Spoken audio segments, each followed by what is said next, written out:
Students, आप में से काफ़ी सारे लोग इस वाले वीडियो का इंतज़ार कर रहे थे। डेमो वीडियो रजिस्ट्रेशन फॉर्म भरने के लिए नीट 2023 का। तो इस वाले वीडियो में मैं कवर करना चाहता हूँ। थोड़ा डिले करने का एक स्पेसिफिक पर्पज़ ये था कि कुछ चीज़ों पे क्लैरिटी नहीं थी। वो क्लैरिटी अभी भी नहीं मिली है, खासकर प्रेजेंट और परमानेंट एड्रेस को लेके। तो कोई बात नहीं, पढ़ते हैं और मुझे लगता है प्रेजेंट और परमानेंट एड्रेस वाली चीज़ को भी एक बार क्विकली एड्रेस कर लेंगे। तो स्टार्ट करते हैं। आप यदि जाएंगे neet.nta.nic.in, लिंक वीडियो के डिस्क्रिप्शन में, तो आपको ये वाला पेज आ जाएगा सामने। ठीक है, अब आपको दूसरी साइड पे ले जाएगा। ऊपर एक पॉपअप आता है, आप वहाँ पे चले जाइए और यहाँ से आपका एप्लीकेशन फॉर्म चालू हो जाता है। आपको एक न्यू रजिस्ट्रेशन जो दिखाई दे रहा है लेफ्ट साइड में ऑरेंज, इस पर क्लिक करिए और आप यहाँ पे पहुँच जाएंगे। ठीक है, डाउनलोड इन्फॉर्मेशन बुलेटिन का ऑप्शन आ रहा है, एग्जामिनेशन सिटी वगैरह, ये सब आपके लिए रेलेवेंट है। नीचे स्क्रॉल कर जाइए। ठीक है, इस बटन पे क्लिक करिए और उसके बाद क्लिक हियर टू प्रोसीड, और ये आप मेन एप्लीकेशन फॉर्म के अंदर आ गए। अब इस जगह से हम मेन एप्लीकेशन फॉर्म भरना चालू करते हैं। पहले आपको पर्सनल डिटेल्स भरने हैं, फिर एड्रेस वगैरह भरना होगा, प्रेजेंट परमानेंट एड्रेस, इस पर सारा तमाशा हो रहा है। पासवर्ड वगैरह चूज करना पड़ेगा। कई दो चीज़ें मैं आपको इस जगह पे बोलना चाहता हूँ। एक तो इस बात का ध्यान रखें कि ये वाला जो एप्लीकेशन फॉर्म है, ये मोबाइल फ़ोन से मत भरिए, गलती होने के चांसेस बहुत ज़्यादा है। ये वेबसाइट मोबाइल ऑप्टिमाइज नहीं है। ठीक है, यदि आपको लगता है कि अमेजोन की तरह मोबाइल ऑप्टिमाइज है या फ्लिपकार्ट की तरह, बिल्कुल भी नहीं है। You should do it from laptop और कंप्यूटर या साइबर कैफे वगैरह जाके कर लीजिए, इसे मोबाइल पे मत करिए। ठीक है, दूसरी चीज़ है कि कुछ डिटेल्स होंगे, अपना फ़ोन नंबर बहुत ध्यान से भरिए। जो आपने फ़ोन नंबर भरा है दीवारों पे लिख लीजिए। अपना ईमेल एड्रेस बहुत ध्यान से भरिए, जो ईमेल एड्रेस भरा है उसे दीवारों पे लिख लीजिए, भूलिए मत। लोगों को मैसेज भेज दीजिए कि मेरा ये है ईमेल एड्रेस और फ़ोन नंबर। तीसरी चीज़, आपका जो एप्लीकेशन नंबर आएगा उसको संभाल के रखना, और आपका जो पासवर्ड है उसको संभाल के रखना है। ये चार चीज़ें संभाल के रखनी है। बाद में खूब बच्चे दुखी होते हैं, ये खो गया वो खो गया। एनटीए वाले फ़ोन नहीं उठाएंगे और आपका सारा टाइम पढ़ाई करने की जगह फ़ोन लगाने में निकल जाएगा। तो चलिए फॉर्म भरना चालू करते हैं। मैंने अभी आपको जो चीज़ें बोली हैं इनका प्लीज़ ध्यान रखना है। स्टार्ट करिए। एप्लीकेशन फॉर्म भरेंगे। हमारे हिमांशु सर एप्लीकेशन फॉर्म भरे, हिमांशु रावत। इन्होंने अपना नाम भरा, अच्छी बात है। इसके बाद आपको अपने फादर का नाम या गार्जियन का नाम भरना है, वो भरा, हमने ब्लर कर दिया। उसके बाद आपने मदर का नाम भरा, बहुत अच्छी बात है। फिर आप अपनी डेट ऑफ बर्थ भरेंगे, बहुत अच्छी बात है। अपना जेंडर भरेंगे। हिमांशु सर ने जेंडर मेल भर दिया, नेशनलिटी में इंडियन भर दिया। कोई आइडेंटिफिकेशन, आइडेंटिटी टाइप, तो आपने कहा any other valid government identity with photograph. यहाँ पे हमने आधार कार्ड डाल दिया, मैंने हिमांशु सर से चेक कर। अब आगे चलते हैं। आपको प्रेजेंट एड्रेस भरना है, तो अपना प्रेजेंट एड्रेस डाल दीजिए। गाइस, मैं आपको वापस बताना चाहता हूँ, आपके पास प्रेजेंट एड्रेस का प्रूफ नहीं है। एक तो सरकार ने बहुत गजब चीज़ की है, प्रेजेंट एड्रेस का प्रूफ। आप कहीं पे रहते भी हैं तो आपके नाम पे कोई भी चीज़ नहीं होगी। ठीक है, तो यहाँ पे भर दीजिए। मुझे लगता है आपका जो भी प्रेजेंट एड्रेस है आपके पिताजी के नाम पे है, उसको अपलोड कर दीजिए। ठीक है, परमानेंट एड्रेस पे आपके आप उस जगह पे हैं जहाँ पे आपका आप इस समय पे नहीं है। जैसे आप कोटा में या दिल्ली में और आप यहीं से एग्जाम देना चाहते हैं, प्रेजेंट एड्रेस आप जिस जगह पे रहते हैं उसका प्रेजेंट एड्रेस जिसके भी नाम पे है उसको अपलोड कर दीजिए। मैं वापस बोल रहा हूँ, उस जगह जहाँ पे आप रहते हैं उसका प्रेजेंट एड्रेस आपके नाम पे है। कोई भी चीज़, electricity bill, water bill, rent agreement, बहुत अच्छी बात है। आपके नाम पे नहीं है, जिसके नाम पे है उसे अपलोड कर दीजिए। पर यदि आप प्रेजेंट एड्रेस को वही डाल देंगे जो परमानेंट एड्रेस है, तो आपको वहीं पे वहीं का मिल जाएगा, which is a problem, right. तो आपने प्रेजेंट और परमानेंट एड्रेस भर दिया। उसके बाद हम पासवर्ड पे आ गए। अब आपको पासवर्ड चूज करना है। ये पासवर्ड भूलेंगे नहीं गाइस, ये बहुत बड़ी प्रॉब्लम है। और आप पासवर्ड भूल गए तो आपकी हालत ख़राब हो जाएगी, क्योंकि सिस्टम्स इस तरह से डिज़ाइन नहीं है कि आप पासवर्ड भूल गए, फ़ोन किया तो जवाब आ जाएगा, फंस जाएंगे। तो प्लीज़ इस पासवर्ड को, कोई बड़ी बात नहीं है कि आपका पासवर्ड 15 लोगों को पता हो, उससे कुछ नहीं होगा। ठीक है, अपने पापा को बता दीजिए, अपनी मम्मी को बता दीजिए, उनके वॉलेट में रख दीजिए, जो भी करना है। पर ये चीज़ भूलनी नहीं है, email address, phone number, password और एप्लीकेशन नंबर, अदरवाइज परेशान होंगे। ठीक है, चलिए पासवर्ड भरिए। बताना पासवर्ड क्या क्या होगा। बहुत अच्छी बात है। तो पासवर्ड भरा जा रहा है, उसके बाद पासवर्ड को कंफर्म करना है आपको, फिर आपको एक सिक्योरिटी क्वेश्चन पूछना है। What is the name of your first school? Saint Xavier's Jaipur, जो भी है। एंटर सिक्योरिटी पिन, उसके बाद security pin 1CW something something 075। Guys एक और प्रॉब्लम ये हो रही है, कि बहुत सारे लोग ये कंप्लेंट कर रहे हैं, हमारे साथ भी ये प्रॉब्लम हुई थी, इस वजह से एक दिन का डिले तो इस वजह से हो गया। कई बार ये वाले जो OTP होते हैं या कैप्चा जो होते हैं वो वर्क नहीं करते हैं, क्योंकि साइट पे ट्रैफिक बहुत ज़्यादा है। तो पेशेंस रखिएगा, परेशान बिल्कुल मत होइएगा। ऑलराइट गाइस, इस जगह पे अब रोक लेगा या आपको कहेगा कि आपने अभी तक जो डिटेल भरे, personal detail, present permanent address, इस सबको कंफर्म करके टिक करिए। तो देखिए आगे क्या होगा, है ना। ये सारी डिटेल जो आपने अभी तक भरे हैं आपको दिखाई देंगी। उसके बाद आपको टिक करना है, मेरा नाम, फादर का नेम, यहाँ पे सब जो टिक बॉक्सेस हैं इन पे टिक करना है आपको, है ना। टिक करके आप कंफर्म करें कि हाँ मैंने जो भरा है ठीक भरा है। तो ध्यान से कर लीजिएगा, मतलब it is not a very big document. आपको जो भी चीज़ें चाहिए थी वो आपके पास है अपलोड करने के लिए, तो इसमें बहुत टाइम कुछ खास लगता नहीं है। आई एग्री किया और उसके बाद सबमिट एंड सेंड OTP कर दिया, ठीक है। यस, OTP आने में फंस सकते हैं, पेशेंस रखिएगा, परेशान मत होइए। यहाँ पे आपने OTP डाला और आपने बोला सबमिट रजिस्ट्रेशन फॉर्म, बहुत अच्छा, पहला पार्ट हो गया। रजिस्ट्रेशन डिटेल आपने दे दिया, अब हम एप्लीकेशन फॉर्म में चलेंगे। कंप्लीट एप्लीकेशन फॉर्म के बटन पे क्लिक किया, कॉन्टैक्ट डिटेल से, पर्सनल डिटेल से स्टार्ट करना चालू किया। अब देखिए इस तरह से बीच में एक्सपायर हो सकता है, तो आपको उस जगह पे एप्लीकेशन नंबर मिल चुका है, तो वो एप्लीकेशन नंबर, पासवर्ड डालिए और अंदर जाइए। इस एप्लीकेशन नंबर को गाइस भूलना नहीं है, प्लीज़ इस एप्लीकेशन नंबर को भूलना नहीं है, ठीक है। तब आपसे यहाँ पे पर्सनल डिटेल मांगेगा, यदि पहले वाले डिटेल है तो ऑटो फिल हो जाता, राइट। आपसे कैटेगरी वगैरह पूछेगा, कैटेगरी नहीं है तो मत डालिए। तो ये वाली डिटेल देख के आप डाल सकते हैं। और चीज़ें पूछ रहा है, आप माइनॉरिटी को बिलोंग करते हैं, एनुअल फैमिली इनकम वगैरह क्या है। डेटा बड़ा पावरफुल है, डेटा इकट्ठा किया जा रहा है आपका। उसके बाद तैयारी का तरीका भी पूछा गया है, ऑनलाइन पढ़े, क्लासरूम कोचिंग में पढ़े, सब चीज़ें पूछी जा रही हैं। सिक्योरिटी पिन, सिक्योरिटी पिन के बारे में टेंशन मत दीजिए, नीचे लिखा हुआ है SL0152, तो SL0152 डाल दीजिए। और ये वाला पार्ट, अच्छा आपके पास आधार नंबर है? जी हाँ। उसके बाद अब नेक्स्ट हम करना चालू करते हैं। ये आपसे कंफर्म कर रहा है कि आपके आधार डिटेल यूज़ कर सकते हैं क्या आपकी आइडेंटिटी को मैच कराने के लिए। तो भर दीजिए, इस वाले डॉट पे क्लिक कर दीजिए, voluntarily agree to share my Aadhaar number, I am aware it will be use to establish my identity.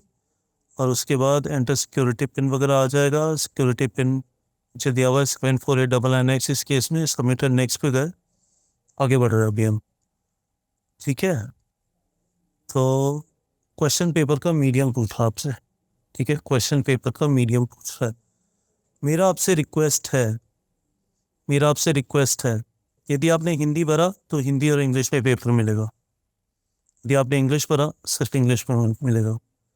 आपने कोई और लैंग्वेज भरा, तमिल भरा, गुजराती भरा, मलयालम भरा, कन्नड़ा भरा, तेलुगु भरा, उड़िया भरा, असमीज भरा, पंजाबी भरा, मराठी भरा, आपको हिंदी में मिलेगा, इंग्लिश में मिलेगा, ट्राइलिंगुअल पेपर मिलेगा, बायलिंगुअल भी नहीं, हिंदी भी मिलेगा, इंग्लिश भी मिलेगा, और जो स्पेसिफिक लैंग्वेज भरी है आपने वो भी मिलेगा। मुझे लगता है उससे रफ वर्क में स्पेस ज़्यादा मिलेगा।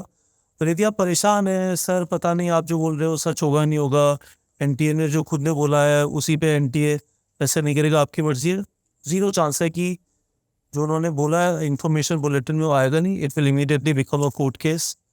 तो आप वो भर सकते हैं। मेरे हिसाब से don't go for just English paper, go for a regional language, regional language या फिर हिंदी, बट आप देख लीजिए, है ना। चलिए आगे चलते रहें। आपको डिटेल बन रहे हैं, फादर की ऑक्यूपेशन पूछ रहा है, मदर की ऑक्यूपेशन और क्वालिफिकेशन पूछ रहा है, तो ये वाली चीज़ें चल रही हैं अभी, ठीक है। फिर से आपसे सिक्योरिटी पिन डलवाए जाएंगे।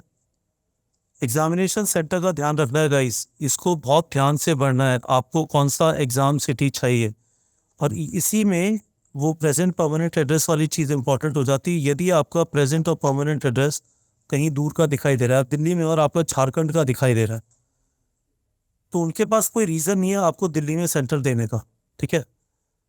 इसलिए प्रेजेंट एड्रेस आपका जिस भी बेसिस पे है यहाँ का प्रेजेंट एड्रेस वही अपलोड करना है, चाहे आपका उस डॉक्यूमेंट में नाम ना लिखा हो। ठीक है। एग्ज़ाम सिटी वही भरना है जो आपको चाहिए। तो दिल्ली में चाहिए, दिल्ली एनसीटी भरा आपने। और दूसरा एक ऑप्शन है तो हरियाणा का आसपास लेट्स से फरीदाबाद बढ़ गया या गुड़गांव बढ़ गया। चलिए आगे चलते हैं। Very good. अब आप सिक्योरिटी पिन डालेंगे NA1764 और आपने ये सेक्शन भी सबमिट कर दिया। अब आपके 10th 11th 12th के डिटेल मांगे जाएंगे। तो इस वाले पार्ट को भरने से पहले अपनी मार्कशीट आगे रख लीजिए। यदि आपके पास 11th की डिटेल नहीं है तो उसको भी देख लेंगे कि क्या करना है। चलिए अब आगे चलते हैं। आपको अब 10th 11th 12th की अपने डिटेल भरना है। क्या डिटेल होंगे? आपका पास स्टेटस क्या है, ईयर ऑफ पासिंग क्या है, क्वालिफाइंग एग्ज़ाम क्या है, प्लेस ऑफ स्कूलिंग क्या है, टाइप ऑफ स्कूल क्या है, क्वालिफाइंग एग्जामिनेशन स्टेट क्या है। कहीं यहाँ पे बाय द वे आपका क्वालिफाइंग कोड भी आएगा, तो चिंता मत करिए, मैंने आपको कोड के बारे में बता दिया sir, but we'll cover this. तो let's quickly go through it.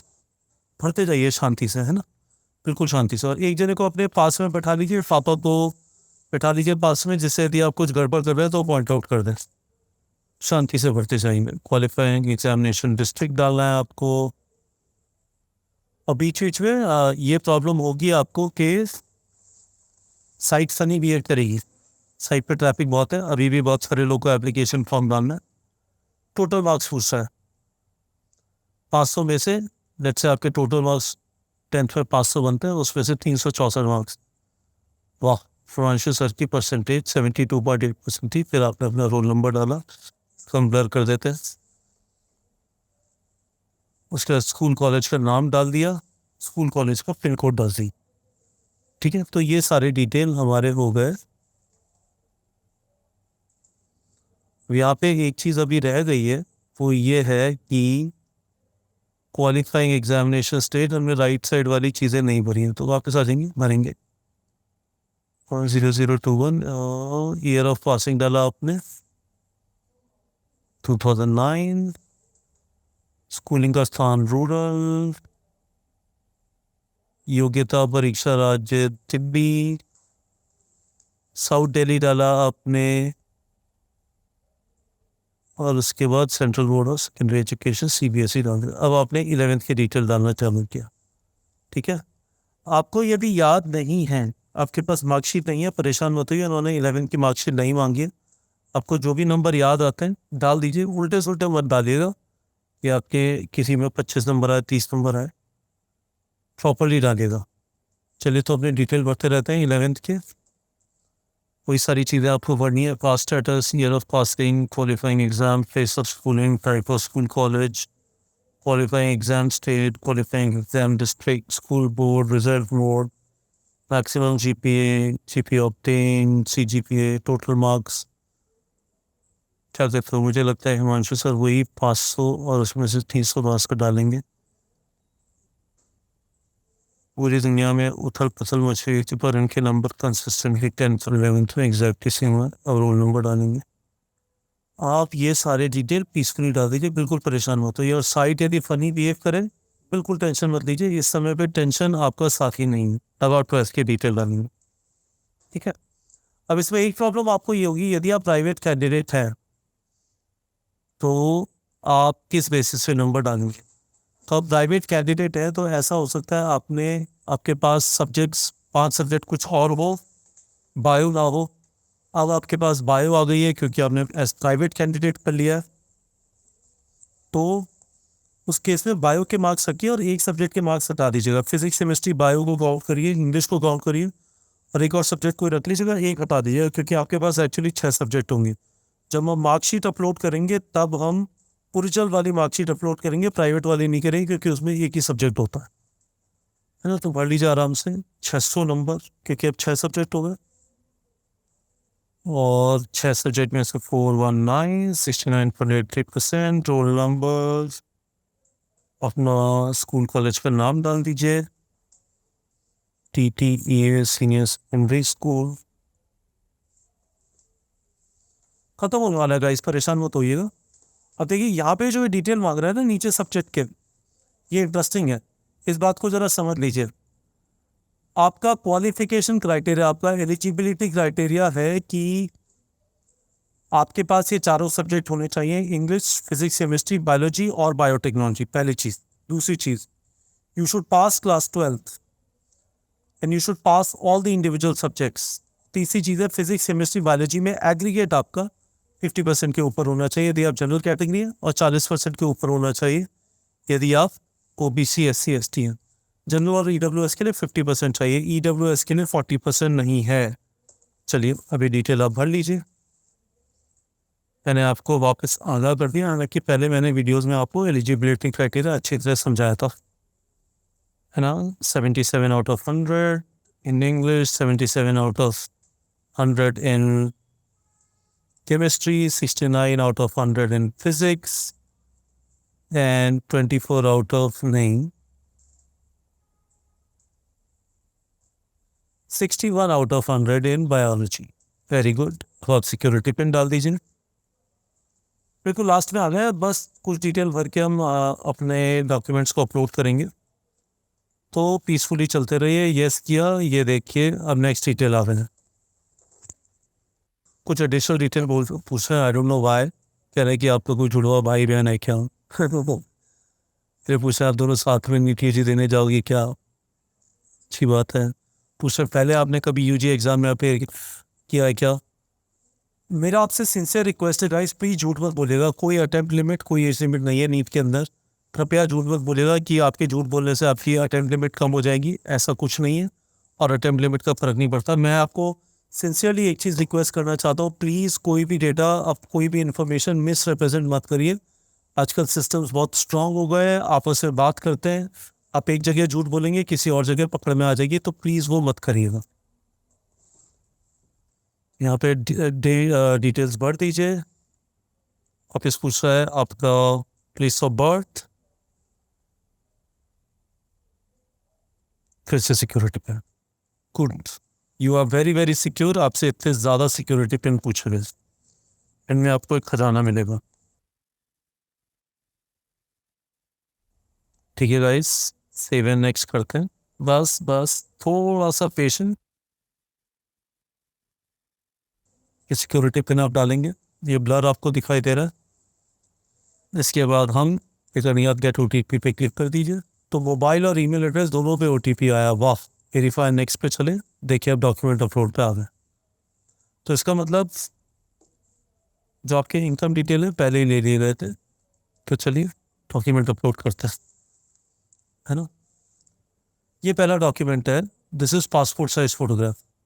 अब इसमें ध्यान रखिएगा, नीचे नाम लिखा हुआ है हिमांशु रावत और जिस डेट को लिया गया था। एनटीए ने बोला है प्रेफरेबल है कि आप अपना नाम नीचे लिख दें और जिस तारीख को खिंचवाया था वो लिख दें। उन्होंने ये नहीं बोला है कंपलसरी है, तो आपने नहीं डाला है, कुछ फर्क नहीं पड़ता। इस फोटो का पर्पस ये है कि आपके एडमिट कार्ड पे यही फोटो आएगा। आपसे ये भी एक्सपेक्टेड है कि आप यही वाले फोटो आपने ज़्यादा खिंचाए होंगे, पासपोर्ट साइज और पोस्ट कार्ड साइज, आप इनको अपने साथ लेके जाएंगे जिससे एडमिट कार्ड से मैच करा सके आपकी शक्ल और आपके फ़ोटो को। प्लीज़ बहुत ज़्यादा बड़ी दाढ़ी मत बना लीजिएगा, या मूछें एकदम गायब मत कर दीजिएगा। जैसे आप दिख रहे हैं अच्छा होगा वैसे दिखाई दें। अब इसके बाद दोनों थंब इम्प्रेशन जो आपके हैं, post card size, passport size हो गया, left and right thumb impression आपने डाल दिया। अपलोड करते जाइए और वहाँ पे राइट साइड में आपको अपलोडेड डॉक्यूमेंट का ब्लू बटन आता जाएगा। ठीक है, यहाँ पे दुनिया भर की इन्होंने लिमिट दी हुई है। यदि आपको साइज़ वगैरह छोटी बड़ी करनी है, गूगल पे जाके सर्च कर लीजिए, समझ आ जाएगा कैसे होगा। अब आपने पोस्ट कार्ड साइज भी डाल दिया। अब नेक्स्ट आया हमारा 10th का सर्टिफिकेट। 10th का सर्टिफिकेट आपकी डेट ऑफ बर्थ को स्टैब्लिश करने के लिए यूज़ किया जाता है। ठीक है, इसे अपलोड कर दीजिए। नेक्स्ट पे चलते हैं। कैटेगरी सर्टिफिकेट इन्होंने पूछा नहीं, क्योंकि हिमांशु सर ने कोई कैटेगरी नहीं डालती थी, अदरवाइज आपसे कैटेगरी सर्टिफिकेट भी पूछा जाएगा। आपसे person with benchmark disability PWBD वो भी पूछा जाएगा यदि आप वो डालते हैं। ठीक है, तो आपका एप्लीकेशन फॉर्म ऑलमोस्ट कंप्लीट हो गया। इसके बाद बस आपको पेमेंट करना है और you have to get back to studies again. तो होपफुली गाइस आप लोगों को समझ आ गया होगा। मैंने बीच बीच में कुछ कुछ चीज़ें आपको समझाने की कोशिश की है। प्रेजेंट और परमानेंट एड्रेस, ये जो लास्ट वाला है, मैं आपको वापस एक बार बता देता हूँ। एक सिंगल शीट में, एक सिंगल पीडीएफ में आपको इसे अपलोड करना है। पहले प्रेजेंट एड्रेस, फिर परमानेंट एड्रेस। क्योंकि आप इस समय काफ़ी सारे लोग के नाम पे हो सकता है प्रेजेंट एड्रेस का जो भी प्रूफ है, रेंट एग्रीमेंट है, यदि आप उसी जगह पे हैं जहाँ पे लेट्स से आप बोध गया में पैदा हुए, वही का प्रेजेंट एड्रेस है, वही का परमानेंट एड्रेस है, उसी के आसपास आपको सेंटर चाहिए, प्रेजेंट परमानेंट एड्रेस दोनों सेम हो गया, कोई प्रॉब्लम नहीं। यदि आप दिल्ली में रहते हैं, आप कोटा में रहते हैं और आपका एड्रेस है यूपी का परमानेंट एड्रेस, तो परमानेंट एड्रेस पहले तो दूसरा आएगा। पहले प्रेजेंट एड्रेस में आप जहाँ पे भी रहते हैं उस जगह का जो भी एड्रेस प्रूफ जिसके भी नाम पे रेंट एग्रीमेंट है, आपके नाम पे नहीं किसी और के नाम पे, अच्छी बात है, उसकी कॉपी लगा के यहाँ पे लगा दीजिए। पर यहाँ पे प्लीज़ परमानेंट एड्रेस मत डालिएगा यदि आपको परमानेंट एड्रेस वाली जगह पे एग्जामिनेशन सेंटर नहीं चाहिए, प्रॉब्लम हो जाएगी। इन्होंने लिखा है कि प्रेजेंट और परमानेंट एड्रेस के बेसिस पे हम एग्जामिनेशन सेंटर डिसाइड करेंगे। वाहियात पता है, but this is the reality of the application form right now. तो होपफुली आप लोगों को क्लियर हो गया होगा मैं क्या बोल। चलिए, आपने अब ये सिक्योरिटी पिन डाला, सेव एंड नेक्स्ट किया, कह रहा है रिव्यू कर लो अपनी इन्फॉर्मेशन फाइनल सबमिट से पहले। तो एक बार शांति से, अगेन मैं वापस बोल रहा हूँ, अपने आसपास किसी को बैठा के रखिएगा जिससे इसमें गड़बड़े ना हो। ये सारी चीज़ें ब्लर कर दी हैं जिससे हिमांशु सर के जो पर्सनल डिटेल हैं वो आपको पता ना चले। ऐसा ना हो कि आप रात को उनसे केमिस्ट्री के डाउट पूछने पहुँच जाए, 11 बजे उनके घर पे ठक ठक ठक ठक कर रहे हैं। तो उन सब चीज़ों से बचने के लिए और फिर आपसे कह रहे हैं कि सारे डिटेल कंफर्म कर दीजिए, एग्री करिए, final submission of application test किया और उसके बाद आपको एग्जामिनेशन फी पढ़नी। तो फिर this is clear to all of you. Best of luck. मैं एक चीज़ आपको बोलना चाहता हूँ, आप ज़्यादातर लोग जानते होंगे, फिर रिमाइंड कर देना चाहता हूँ। एप्लीकेशन फॉर्म भरने से इस बात की गारंटी है कि आप एग्ज़ाम लिख पाएंगे। एप्लीकेशन फॉर्म पे बहुत ज़्यादा टाइम स्पेंड कर रहे हैं तो उससे ये गारंटी नहीं हो रही है कि आपको गवर्नमेंट कॉलेज मिल जाएगा। तो प्लीज़ भर दीजिए फॉर्म, अच्छी तरह भरिए, पर टाइम वेस्ट मत करिए। Best of luck to all of you. लगे रहिए guys, best of luck for your NEET exam.